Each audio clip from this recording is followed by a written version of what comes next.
জুলুম যারা করলা বন্ধু হারাইলা দুকুল, জনম জনম কি দিও তোমার হবে না মাসুল।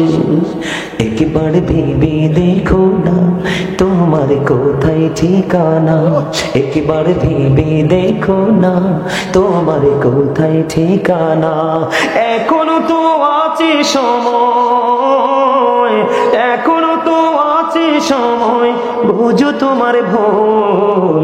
জনম জনম কে দিও তোমার হবে না মাসুল। বলেন জনম জনম কে দিও তোমার হবে না মাসুল। বৃষ্টি যখন আসে বন্ধু শীতল মরুভূমি, তওবা করো ক্ষমা পাবে বলে গেলাম আমি।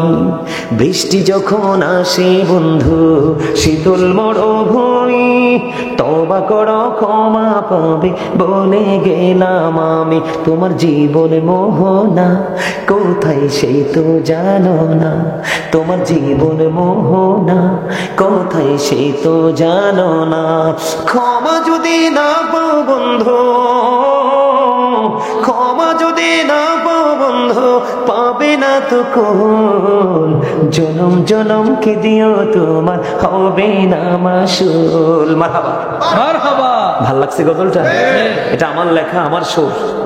আপনারা অনলাইন থেকে দিবেন পুরো গজলটা। অত্যন্ত অর্থবোধক একটা গজল, আপনারা শুনলেই বুঝতে পারবেন। এটা অনেক কিছু খুঁজে পাবেন। আমার কথা বুঝতে পারছেন? তাহলে এই পোশাক কি পরা যাবে? পুরুষের পর্দা নিয়ে আর কথা বলবো না, আমার নারীর পর্দা, কারণ আমার সময় শেষ। বন্ধু নারীর পর্দা নিয়ে যদি আমি আপনাদেরকে বলি, আমার দিকে তাকান ছোট্ট করে, কারণ আপনাদের মেয়েরা, আপনারা বাবারা যারা ছেড়ে উপযুক্ত হয় সবাই তো পর্দাশীল বউ খুঁজেন, ঠিক কিনা বলে? কিন্তু আপনারা এটা বোঝেন না, প্রত্যেকটা ঘরে ঘরে যদি পর্দাশীল মেয়ে গড়ে তোলা যায়, অটোমেটিক্যালি পর্দাশীল বউ চলে আসবে ঘরে, ঠিক কিনা বলে? আপনি আপনার মেয়েকে ছেড়ে দিয়েছেন, উন্মুক্ত বাতাসে ঘুরে বেড়ায়। প্রত্যেকটা বাবা যদি এমনি করে মেয়েদেরকে ওপেনিং করে ছেড়ে দেয়, তাহলে কোশ্চেন কালেও কোনো করে ভদ্র বউ জোটা সম্ভব নয়। এই জন্য আমি আপনাদেরকে বলি, আল্লাহ কোরআনে বলেছেন ওয়াকরনা ফি বুয়ুতিকুন্না ওয়ালা তাবাররাজনা তাবাররুজাল জাহিলিয়াতিল আওলা। আপনারা দেখবেন বেপরদাশীল নারী কিন্তু স্বামী স্ত্রীর লগে মিলে না, স্বামী স্ত্রীর মিল হয়নি। বেপরদাশীল নারী পুরুষ কখনোই মিলবে না। ও বন্ধু, আল্লাহ বলেছেন ওই জাহিলি যুগের নারীদের মতো তোমরা তোমাদের রূপ অন্য বেগানা কোনো পুরুষকে দেখাইও না। তার মানে তোমরা পর্দা করো। কি করো? পর্দা করো। আরো জোরে। এই পুরুষের যেমন পর্দা করা ফরজ, তেমনি নারীর জন্য পর্দা করা ফরজ। আমার নবীজি বলেছেন নারীরা হলো গোপনীয় জীব। কি আপনারা কি বিরক্ত হন? ওয়াজটা শেষ করে দিব? শেষ করে দিব? আপনারা বললে আমি ছেড়ে দিব। জুরিস ডেকে ডেকে বললেন আমাকে একটা ঘুটি পানি দাও। এবার বন্ধু পানি আনা হলো। জুরিস নামাজ পড়লেন। নামাজ শেষ করার পরে বন্ধু এবার জুরিস ডাক দিলেন, ওই বাচ্চা কোথায়? বেশ্যা মহিলার বাচ্চাটা কোথায় রে? আমার কাছে বাচ্চাটাকে নিয়ে আসো। এবার বন্ধু দেখবেন ভালো মানুষের রং দেখার লোকের কিন্তু অভাব হয় না। কথা কয় না কেন? একটা পরিবারে সব ভালো, কিন্তু একটা নেগেটিভ যতটুকু হয় তার চেয়ে অনেক বেশি রং লাগানো হয়। মানুষ ঘেরাও করে ফেলেছে। জুরিজের এই অবস্থা দৃশ্য দেখবে। এবার জুরিজ বলল বাচ্চাটা কোথায়? আমার কাছে নিয়ে আসো। মানুষ দৃশ্য দেখার জন্য বন্ধু তাকিয়ে রইলেন। তাকিয়ে থাকার পরে বাচ্চাটাকে জুরিজের কাছে আনা হলো। ওই বাচ্চাটার পেটটার উপর জুরিজের হাত রাখিয়া এবার ওই বাচ্চাটাকে ডেকে বলল, বাবু বাবু গো, বলো না তোমার বাবা কে? ওই ছোট্ট বাচ্চার আল্লাহর কুদরতে জবান খুলে গেল। মাত্র পৃথিবীতে শিশু জন্ম হয়েছে। এবার ওই বাচ্চাটা, ওই শিশু একটা ডাক দিয়ে বলল, ওই রাখাল আমার বাবা। আওয়াজ তুলে বলেন না সুবহানাল্লাহ। বলে হুজুর এটা দিয়ে কি বুঝাইতে চেয়েছেন? মা নামাজরত অবস্থায় সন্তানের কারণে ব্যথা পাইছে, আল্লাহ অভিশাপ কবুল করে নিয়েছে। আর পরেরটা দিয়ে বুঝিয়েছি যে জুরিস কত বুজুর্গ, কত আল্লাহওয়ালা। এত আল্লাহওয়ালা ছেলে যদি মায়ের অভিশাপ থেকে বাঁচতে না পারে, তাহলে তোমার আমার বাঁচার কোনো উপায় আছে? তাহলে মা বাবাকে ভালোবাসার দরকার আছে নি? সর্বশেষ বক্তব্য, মা বাবাকে ভালোবাসা ফরজ, বাবা মাকে কষ্ট দেওয়া হারাম। জোরে কোন নাউজুবিল্লাহ, আরো জোরে বলেন নাউজুবিল্লাহ। তাহলে আমার বাবা মাকে কষ্ট দিব নাকি ভালোবাসবো? ভালোবাসবো। আরো জোরে বলেন ভালোবাসবো। এবার একটু পর্দা নিয়ে আওয়াজ করবো, শুনবেন নি? শুনবেন? কিন্তু পর্দা শুধু মহিলার পর্দা না, পুরুষেরও পর্দা আছে। কি আছে? আমি একটু পর্দা নিয়ে আলোচনা করব বন্ধু। এখনকার স্বামী স্ত্রী উলঙ্গ, ঘরে উলঙ্গ, বাইরে উলঙ্গ, রাস্তায় উলঙ্গ, দোকানের সামনে চৌমনে, প্রত্যেকটা প্লেসে উলঙ্গ। বলে হুজুর কেন বললেন? আমি আজকে পুরুষের পর্দা দিয়ে শুরু করব, শুনবেন? আল্লাহ রাব্বুল আলামিন 3 ধরনের পোশাক বান্দা ইমানদার পুরুষের জন্য দিয়েছে। কয় ধরনের? 3 ধরনের। একটা হলো লজ্জাস্থান ঢাকার পোশাক, যেটা কন্টিনিউ ধারাবাহিক ভাবে পরি। 2 নাম্বার হলো বন্ধ সাজের পোশাক। কিসের পোশাক? সাজসজ্জার পোশাক, যেটা বিয়ে কোনো অনুষ্ঠানে পরে যাই, কোনো গুরুত্বপূর্ণ জায়গায় যাই। 3 নাম্বারটা হলো আল্লাহ বলেছেন লিবাসুত তাকওয়া যালিকা খায়র। এই 3টার মধ্যে আল্লাহর কাছে সবচেয়ে উত্তম পোশাক হলো বন্ধু তাকওয়ার পোশাক। কিসের পোশাক? তাকওয়ার পোশাক। কিসের পোশাক? কথা বলে না কেন? তাকওয়া। যুবক তোমরা আমার কথা কি শুনবা? যুবকদেরকে বলছি, আমি পর্দা নিয়ে তোমাদের জন্য ওয়াজ করব, তোমরা শুনতে রাজি নি? যেই যেই যুবকেরা রাজি তোমরা সোজা করে হাত তোলো। যুবকরা, মুরব্বীরা না, মুরব্বীরা না, মুরব্বীদের ফাংশন, এটা যুবকদের ফাংশন। যুবকদেরকে বলছি হাত তোলো। কয়েকটা হাতটা নামাইয়া বসে রয়েছে। আচ্ছা তুমি হাত তোলো আর না তোলো, কিন্তু উত্তপ্ত গরম পানির মতো যে ঢালমো তোমার ফিডো। কি যারা আমার সাথে আছে হাত তুলছে তারা আমার সাথে সহমত পোষণ করেছে, আর যারা হাত তোলা নেই এগুলো একটু ডিস্টার্ব। কথা কয় না? কি হাত নামা ডিস্টার্ব। যারা ডিস্টার্ব তাদের জন্য গরম পানি, উত্তপ্ত গরম পানি। গরম পানির গায়ে পড়লে কি চামড়া ছিলে না থাকে? আচ্ছা চামড়া ছিলে যাবে। আর যারা সত্যিকারের চালাক মুমিন তাদের চামড়া ছিলবে না, বরঞ্চ তারা এটাকে আস্তে করে সহনশীল ভাবে হৃদয়ে ঠাই দিবে। আগামী দিন থেকে এই অসভ্য পোশাককে বয়কট করবে। কথা বলে না কেন? তোমাদের এখানে মেহমান হয়ে আসছি, তোমরা বিরক্ত বোধ করো। কুমিল্লা নিউ মার্কেটের সামনে আমি একটা আমার পছন্দের একটা কিতাব খুঁজতে গেছিলাম নিউ মার্কেটে। যাওয়ার পরে ওনার সাথে কথা বলতে বলতে একটা সময় আমাদের মধ্যে একটা গুড কমিউনিকেশন তৈরি হলো। কথোপকথন চলতে লাগলো। চলতে চলতে চলতে চলতে পরে পিছনে একটা ছেলে দাঁড়িয়েছিল, একদম স্লিম। আমার বক্তব্য শেষ হওয়ার পরে আমাকে বলতেছে, হুজুর আপনার এতক্ষণ বক্তব্য শুনেছি, আপনার কাছে আমার একটা প্রশ্ন আছে। আমি বলো। হুজুর এতদিন কিন্তু আমি নোংরা পোশাকটা কন্টিনিউয়াসলি পরেছি, যদি বাবা মা না কিনে দিত রাগও করতাম, কিন্তু হুজুর আজকে থেকে আমি আপনার বক্তব্য শুনেছি, পুরোটা দাঁড়িয়ে দাঁড়িয়ে ভালো লাগছে শুনছি। আজকে থেকে যদি আমি কলঙ্কিত পোশাকটাকে বয়কট করি, আল্লাহ কি আমার সমস্ত জীবনের গুনাহ মাফ করে দিবে? আমি বলছি ইয়েস, মাফ করে দিবে। কারণ আল্লাহ বলেছেন ইউ ফিয়ার মি, তোমরা আমাকে ভয় করো, লাভ হবে কি? আল্লাহ উইল ফরগিভ ইউ। আল্লাহ বলেছে জীবনের গুনাহ মাফ করে দিবে। আর যারা বলে না সুবহানাল্লাহ, আরো জোরে বলে হুজুর কেন? আমাদের দেশে অনেক মুরব্বী আছে রাস্তায় লুঙ্গি ঝুলাইয়া পড়ে মনে রাস্তা ঝাড়ু দেয়। কথা বলে না কেন? কিছু আছে টাকার গরমে ট্রাউজার পিন্দে বন্ধু, পিছনের সামনে কি যে লাগে তিনি নিজেও জানে না। কথা কয় না কেন? ওই কি খারাপ কথা কইছি? হেসা কথা কইছি? আপনার হেসাটা না করলে তো আপনি বুঝবেন না। আগ কলরে ইশারা, ব্যাক কলরে ধাক্কা। কথা কন না কেন? বেটা ইশারা তো দূরে, ধাক্কাইও তো ঠিক রাখতে পারি না। কথা কন না কেন? আরো জোরে। এই সমাধান হলো উপর দিয়ে নাভির নিচে, নিচে দিয়ে টাকনুর নিচে। ও সব বাড়িয়ার যুবক, তোমার জন্য তুমি ইমানদার হিসেবে লুঙ্গি বলো, প্যান্ট বলো, পায়জামা বলো, ট্রাউজার বলো, যেটাই বলো তুমি, যেটাই পড়ো তুমি, আল্লাহ বলেছেন লিবাসুত তাকওয়া যালিকা খায়র। এই পোশাক আল্লাহর কাছে সবচেয়ে উত্তম পোশাক, তাকওয়ার পোশাক। এই পোশাকটা পরা আমরা মুসলমান হিসাবে আমাদের জন্য ফরজ। বল হুজুর এটা কোনটা? উপর দিয়ে থাকবে নাভি বরাবর অথবা নাভির উপরে, আর নিচের দিক দিয়ে থাকবে টাকনোর উপরে। এখন তোমার প্যান উপর দিয়েও নাভির নিচে রে, নিচে দিয়েও তোমার টাকনোর নিচে। তোমাকে আল্লাহ সুন্দর করে বানিয়েছে, আরো সুন্দর দেখাবার জন্য সুন্দর ডিজাইনেবল পোশাক তোমার জন্য সৃষ্টি করেছে। তুমি পোশাক পরার পরেও তুমি নিজের লজ্জাস্থানকে ডাকতে পারো না, তাহলে তোমাকে আমি ল্যাংটা ছাড়া আর কিছুই বলতে পারবো না। নাউজুবিল্লাহ বলেন না কেন? বুখারী শরীফের মধ্যে এসেছে, যেই যুবকের, যেই ইমানদার পুরুষের, যুবক নয়, মধ্যবয়সী নয়, বৃদ্ধ নয়, যেই যুবক উপর দিয়ে নাভির নিচে দিয়ে টাকনুর নিচে পড়বে নামা, ও বন্ধু পোশাক পড়বে, তার ঠিকানা হলো জাহান্নাম। হাদিস শরীফ এসেছে বুখারী শরীফের মধ্যে। এখন আবু বকর সিদ্দিক রাদিয়াল্লাহু তাআলা আনহু আমার আপনার প্রাণের নবীকে প্রশ্ন করলেন, ইয়া রাসূলুল্লাহ, নবী গো, আমার মনের অজান্তে আমার পোশাকটা টাকনুর নিচে চলে যায়, আমার যখন মনে হয় আমি উপরের দিকে উঠাইয়া ফেলি, ইয়া রাসূলুল্লাহ, তাহলে কি আমি সাজার অন্তর্ভুক্ত হব? আমার নবীজি বললেন, না না, তাহলে তোমার সাজার অন্তর্ভুক্ত হবে না। জোরে জোরে কন্যা সুবহানাল্লাহ। তোমরা অহংকার করে পোশাক পরো যুবক, পরে যাবো নারীদের কাছে। আগে তোমরা পুরুষদেরকে বলি, কারণ আমিও তো পুরুষ। আমি যদি নিজের দোষ যদি নিজে চিনতে না পারি, অন্যের দোষ ধরা মোটেও উচিত হবে না। কারণ আমরা পুরুষ, আমরা আমাদের দোষটা আইডেন্টিফাই করব, তখন নারীরা আমাদেরকে তুহমত দিতে পারবে না। ঠিক কিনা বলে?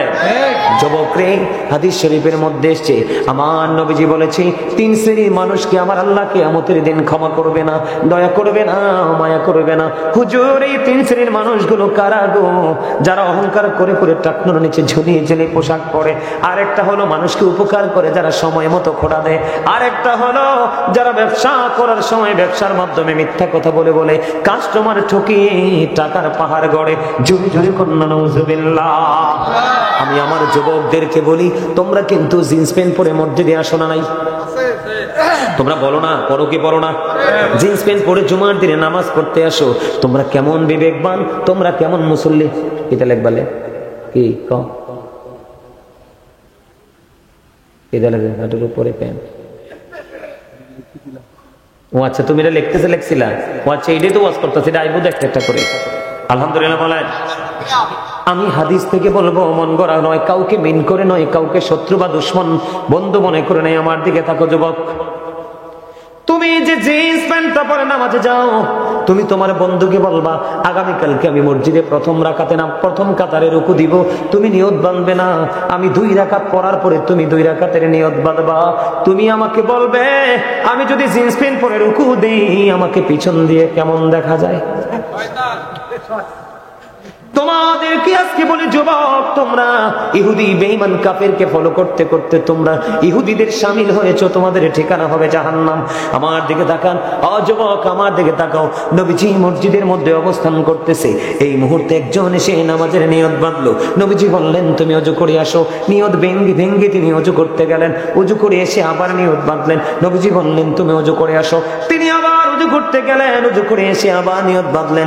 নবীজি বললেন, তুমি ওযু করে আসো। একবার নয়, 2 বার নয়, কয়েকবার নবীজি বললেন। বলার পরে বারবার লোকটা নামাজ ভেঙে ওযু করতে যায়। আর একজন প্রশ্ন করলো, গো নবী গো, আপনি বারবার বলতেছেন ওযু করার জন্য, ইয়া রাসূলুল্লাহ, কেন? আমার নবীজি বললেন, কিয়ামত পর্যন্ত সে নামাজ পড়তে পারবে, তার নামাজ আল্লাহর দরবারে কবুল হবে না। তার কারণ হলো, নামাজ কবুল হওয়ার জন্য শর্ত হলো শারীরিক পবিত্রতা, মানসিক পবিত্রতা, পোশাকের পবিত্রতা এবং কন্ডিশন। আল্লাহ বলেছেন না, হাদিস শরীফের মধ্যে এসেছে, লা তুকবালু সালাতুম বিগাইরি তুহুর ওয়ালা সাদাকাতুম মিন গুলুল। আমার নবীজি বলেছে, পবিত্রতা ছাড়া নামাজ কবুল হয় না, হালাল টাকা না হইলে দানও কবুল হয় না। এখন তুমি যে পোশাক পরেছো এটা হালাল না। আল্লাহ বলেছে এই কন্ডিশন, তুমি কন্ডিশন ওভারটেক করেছো। জোরে জোরে বলেন নাউজুবিল্লাহ। যুবক, পর্দা যদি করতে হয় করার মতো করো। লাল টকটকে পাঞ্জাবি জামা গেঞ্জি শার্ট পরে মসজিদে আসবা না, কারণ লাল টকটকে জামা পরা ইমানদার পুরুষের জন্য মাকরুহ তাহরিমি, নারীদের জন্য জায়েজ। বুঝতে পারছেন নি? তাহলে জিন্স প্যান্ট পরবেন নি না ছাড়বেন? আরো জোরে বলেন। এই প্যান্ট বড় যাবে? হ্যাঁ, বলে হুজুর, জিন্স যে কাপড়গুলো আছে আমি বানাইয়া প্যান্ট পরবো, যদি নাভি বরাবর হয় অথবা টাকনুর উপরে হয় তাইলে ঠিক আছে, আর যদি না হয় এটাকে তুমি কি করো? এটাকে তুমি ছুঁড়ে ফেলে দাও। কারণ মুসলমানরা প্রথম ব্রাশ আবিষ্কার করে নাই, ব্রাশ আবিষ্কার করে মেসওয়াকের মতো সুন্নাতকে হত্যা করা হয়েছে। তোমার কথা কয় না, এটা বুঝে না লাগে তো। বাংলাদেশের আনাচে কানাচে কিন্ডারগার্টেন আবিষ্কার করে আমাদের ফোরকানিয়া মাদ্রাসা গলা চেপে হত্যা করা হয়েছে। বাংলাদেশের মধ্যে বন্ধু জিন্স প্যান্ট ঢুকাইয়া পুরুষের পর্দাকে বন্ধু চিরতরে হরণ করে নিয়ে গেছে। এই জন্য বলে যুবক, ও যুবক রে, তোমরা কি করো না, এই কলঙ্কিত পোশাক পরো না, কারণ তোমার জন্য পর্দা ফরজ। উপর দিয়ে থাকবে নাভি বরাবর, নাভির উপরে। এখন তো তোমরা আরেকটা কাজ করো, শুধু টাকটানো নিচে নয়, এখন তোমরা হাঁটু বরাবর সিরা প্যান্ট কিনো। কথা কয় না কেন? আরো ধরে। তোমাদের গজব কে ঠেকাবে? তোমাদের গজব কে ঠেকাবে? তোমরা অভিশপ্ত, তোমরা বেঈমান কাফেরকে ফলো করছো। বেঈমান কাফের সম্পর্কে আমার আল্লাহ বলেছেন, উইদ্দাতুল কাফিরিন, you have to go to hell. বেঈমান কাফেররা জাহান্নামে, জাহান্নামে চলে যাবে, মাস্ট বি জাহান্নামে চলে যাবে। আল্লাহ বলেছেন, কোরআনে বলেছে, যুবক তোমরা শোনো, আল্লাহ বলেছেন, ইন্নাল কাফিরিনা কানু লাকুম আদুওয়াম মুবিনা। আল্লাহ বলেছেন, the heretics are the eternal enemy of the believers.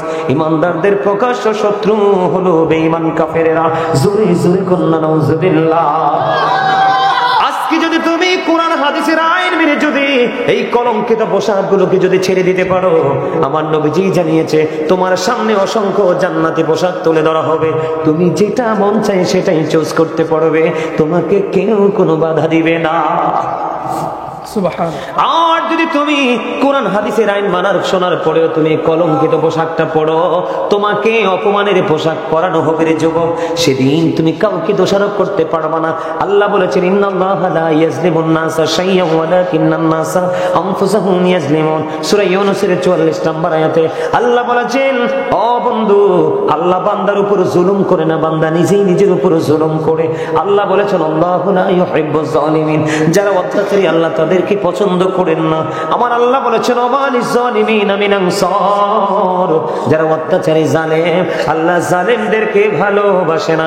এই জন্য আমি একটা গজল লিখেছি, জুলুম যারা করলা বন্ধু হারাইলা দুকুল, জনম জনম কে দিও তোমার হবে না মাসুল, একবার ভেবে দেখো না তোমার কোথায় ঠিকানা, একবার ভেবে দেখো না তোমার কোথায় ঠিকানা। এখনো তো আছে সময়, এখনো তো আছে সময়, বুঝো তোমার ভুল, জনম জনম কে দিও তোমার হবে না মাসুল। বলেন, জনম জনম কে দিও তোমার হবে না মাসুল। বৃষ্টি যখন আসে বন্ধু শীতল মরুভূমি, তওবা করো ক্ষমা পাবে বলে গেলাম আমি। বৃষ্টি যখন আসে বন্ধু শীতল মরুভূমি, তওবা করো ক্ষমা পাবে বলে গেলাম আমি। তোমার জীবন মোহনা কোথায় সেই তো জানো না, তোমার জীবন মোহনা কোথায় সেই তো জানো না। ক্ষমা যদি না পাও বন্ধু, ক্ষমা যদি না পাও বন্ধু, পাবে না তো কোন, জনম জনম কে দিও তোমার হবে না মাসুল। মারহাবা মারহাবা। ভাল লাগছে গজলটা? এটা আমার লেখা, আমার সুর। আপনারা অনলাইন থেকে দিবেন। পুরো গজলটা অত্যন্ত অর্থবোধক একটা গজল, আপনারা শুনলেই বুঝতে পারবেন, এটা অনেক কিছু খুঁজে পাবেন। আমার কথা বুঝতে পারছেন? তাহলে এই পোশাক কি পরা যাবে? পুরুষের পর্দা নিয়ে আর কথা বলবো না, আমার নারীর পর্দা, কারণ আমার সময় শেষ। বন্ধু, নারীর পর্দা নিয়ে যদি আমি আপনাদেরকে বলি, আমার দিকে তাকান ছোট্ট করে, কারণ আপনাদের মেয়েরা, আপনারা বাবারা যারা ছেড়ে উপযুক্ত হয়, সবাই তো পর্দাশীল বউ খুঁজেন, ঠিক কিনা বলে? কিন্তু আপনারা এটা বোঝেন না, প্রত্যেকটা ঘরে ঘরে যদি পর্দাশীল মেয়ে গড়ে তোলা যায়, অটোমেটিক্যালি পর্দাশীল বউ চলে আসবে ঘরে, ঠিক কিনা বলে? আপনি আপনার মেয়েকে ছেড়ে দিয়েছেন, উন্মুক্ত বাতাসে ঘুরে বেড়ায়। প্রত্যেকটা বাবা যদি এমনি করে মেয়েদেরকে ওপেনিং করে ছেড়ে দেয়, তাহলে কোশ্চেন কালেও কোনো করে ভদ্র বউ জোটা সম্ভব নয়। এই জন্য আমি আপনাদেরকে বলি, আল্লাহ কোরআনে বলেছেন, ওয়াকরনা ফি বুয়ুতিকুন্না ওয়ালা তাবাররাজনা তাবাররুজাল জাহিলিয়াতিল আওলা। আপনারা দেখবেন বেপরদাশীল নারী কিন্তু স্বামী স্ত্রীর লগে মিলে না, স্বামী স্ত্রীর মিল হয়নি। বেপরদাশীল নারী পুরুষ কখনোই মিলবে না। ও বন্ধু, আল্লাহ বলেছেন, ওই জাহিলি যুগের নারীদের মতো তোমরা তোমাদের রূপ অন্য বেগানা কোনো পুরুষকে দেখাইও না, তার মানে তোমরা পর্দা করো। কি করো? পর্দা করো। আরো জোরে। এই পুরুষের যেমন পর্দা করা ফরজ, তেমনি নারীর জন্য পর্দা করা ফরজ। আমার নবীজি বলেছেন নারীরা হলো গোপনীয় জীব। কি আপনারা কি বিরক্ত হন? ওয়াজটা শেষ করে দিব? শেষ করে দিব? আপনারা বললে আমি ছেড়ে দিব। লুঙ্গিনী ল্যাংটা জোরে জোরে কন্যা নাউজুবিল্লাহ। আপনাদের এলাকায় আছে না শাড়ি পরার পরেও বডি দেখা যায়? কথা কয় না। একেবারে পাতলা, মনে হয় বটলে মনে হয় মেজের মধ্যে ঢুকানো যাবে। আছে না নাই? এখন দেখবেন মোটা কাপড় বন্ধ পড়ে না, এখন মোটা কাপড় পরে না। হাদিস শরীফের মধ্যে এসেছে আপনি যদি কোনো মেয়েকে দেখেন পাতলা জামা পরেছে, পাতলা কাপড় পরেছে, আপনি এটা নিয়ে টান দিয়ে ছিঁড়ে ফেলবেন। নারীদেরকে বলবেন এটা ছিঁড়ে ফেলো, কারণ মেয়েরা যখন উপযুক্ত হয় যৌবনে পা রেখে, তখন শয়তান এক শ্রেণীর যুবককেও কুতালি দেয়। কথা বলে না কেন? এরা তিন রাস্তার মোড়ে দাঁড়ায়, রাস্তার মোড়ে দাঁড়ায় দাঁড়ায় দাঁড়ায়, ঠিক কিনা বলা? আর জোরে। আপনারা দেখেছেন কিনা জানি না, বন্ধু মহেশখালী যাওয়ার সময় একটা ব্রিজ আছে, বোয়ালখালী ব্রিজ। কি ব্রিজ?